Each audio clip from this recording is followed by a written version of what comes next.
Hello, Bruce here. I'm going to show you my two-up camping setup, and it's a lot, but I've been struggling. I've been out of the game for like 30 years, so I bought the bike recently, and I'm trying to get our setup together. I bought it largely to take my wife out and us adventuring and camping, and she doesn't ride, so we're doing this on one bike. So I'm trying to find a happy medium, but I am on the bike a lot myself. So I'm going to show you the system I've come up with that's currently my current setup with the Mosko Moto bags, which I absolutely love all their equipment. Right now, as you can see, what I've got going on here is, let me get this backpack out of here. As you can see, I've got my wife room here, but it's starting to get a little tall. But it's not as top heavy as it looks until I put this on there, and I'll explain that in a minute. But anyway, so what I've got here is I've got the Reckless 80 pannier set up. What my goal has been, I'm trying to stay away from getting the full-blown rigid panniers. I mean the soft-sided, but the bigger panniers, because they're just a little bulkier, and I'm trying to keep this bike as nimble as possible for me when I'm on it myself. So I'm trying to find a combination to not go that full tilt with those bags, which I love, and they're beautiful, but I'm trying to keep this thing as nimble as possible. So what I've done is I've got the Reckless 80, I've got the Backcountry 40 tail bag, and then I've got the Scout 50 tail bag. This setup right here is been able to cover all of our needs and not be too top heavy and feel crazy. While it looks a little crazier, I'm trying to avoid being one of those dorks going down the road with all this junk on me, but you know, I guess this is where you end up when two of us are on here. I'm trying to camp with two of us. So as you can see, it starts getting a little tall. Where it gets a little crazy is back to this backpack. My wife was complaining about not having water while we're on the road, and so I bought this bag. This is the Wildcat 50 or 12 Wildcat 12 backpack, and I bought this. It's got the hydration bladder in it and the ice compartment. I bought this for me when I'm off road a lot too, but I thought I could double it and use it for her, and maybe she could throw it on her back when we're on together. Well, with all this junk up here, she can't put this on her back comfortably, so we did end up so I could keep the hose on her side. I ended up strapping it up here, leaving the hose free, so it worked perfect for that. But now you're getting awfully tall and looking kind of silly. And then what I did is right here, I took these straps, I just unbuckled these straps, and I just ran them through here and strapped it down like that. So that worked out really well, and with the handle grab on the other side, that's how I secured it on the bike. So it worked. But now with this thing full of water and any gear in here, this bike's getting real tippy. And I'm on the 1290 here, and I already don't like how far the kickstand allows the bike to lean over on this. And you can literally just like touch it and it'll tip over with this on here. So it was a little sketchy. I'm a big guy. I'm like 270, 6'4". So if you're a smaller guy, this might not be the ideal setup for you with your partner on the back of this thing and all the gear. But I'm just telling you what I can get away with my size. If you're riding this size bike, you're probably a pretty good size guy already. So anyway, or gal. So anyway, the way I use this, way I pack this thing to keep the weight centered is I get all the heaviest stuff and I put it in the center of this bag here. Well, first off, I have my tool bags, my air compressors, my tire patch kits, kind of my heavier stuff, my jumpers, all that I put down here in the pannier sides, and then I keep quick access. I keep here, mid layers and that sort of thing. So if we need to grab something, we can grab it quickly there.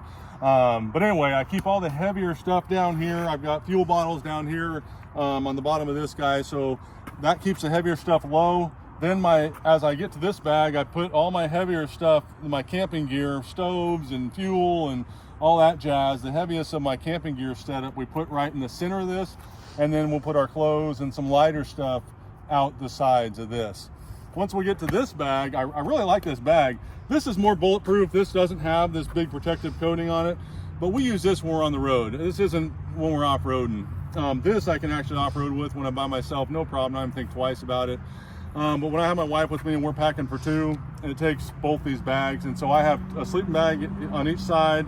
I have 2 sleeping pads, 2 pillows, 2 of the errant pillows, and then I have one of the lightweight tables that we take with us camping. My chairs, we each have a chair that I'm able to pack in this big bag with everything else. So while this is high and it looks a little crazy, it's not as heavy as it looks with just this on here. It's not a problem at all. It's just when I put that backpack on here in that water, oddly enough, when you get that weight that high, it gets a lot more tippy. I have my first aid kit here. I'm not really a big fan of the molly sticks, and especially on these bags. They get a little difficult to use on these bags, and I'm just not a big fan of them. Now, this is just flopping here, but if I was going to be off-roading with this, I would have taken these straps down further and grabbed this thing even tighter, but just getting to our destination, this is perfectly fine. I've got all these Mosko Moto straps here. They work great. They provide these through loops that you can go in here and just suck it down, so very handy on that. And I keep that on the back here because if you put it on top again or that, it starts getting crazy. And this doesn't weigh that much, so I just throw it on the back of here. Now, to cinch all this down, how do I tighten all this down? I keep my Reckless 80 in fully intact. The beaver tail, the bag, everything's underneath here. And the reason I do that is so when we get to camp and we take all this junk off, I have a full system down here, my Reckless 80 with the bag, that I can use when we're on the run and we go to the store for groceries, or we're off country and we're having lunch in there or whatever. I have the full Reckless 80 system still on my bike. So the bag is underneath here empty. And you can even put your jacket or some things in there if you need to, but I try not to put anything in there when we're transporting from campground to campground or wherever our destination is, to keep this bag as low as possible. How I tighten it all down, I have two of the Backcountry cinch straps. These are the Mosko Moto cinch straps. They have the through loop that you can take it right to your tail rack. So that loops right there, and then on the other side of the tail rack is the tag into this. What I like about this bag is they provided these through straps here to take the straps over, and they provide them on both sides. What I found is if you just go straight over, the way this bag is built, it's built in an hourglass shape. So it's wide at the bottom and then it goes up like this. So what I do is I take and crisscross. I go through this loop and back through the other loop, and I crisscross these straps like that, if you can see that up there. So that way this thing can't go anywhere, and these straps can't work their way off the side. They're locked in tight. So this keeps a nice tight packing system like that. This is also for you guys. For me, I was trying to figure out what all the gear I wanted and needed, and if you're just trying to hunt for gear yourself, this is a great example. I mean, this thing is packed to the gilt. This what do we call this again? This is the Backcountry 40. This is their biggest tail bag that's got all the bullet protection on it.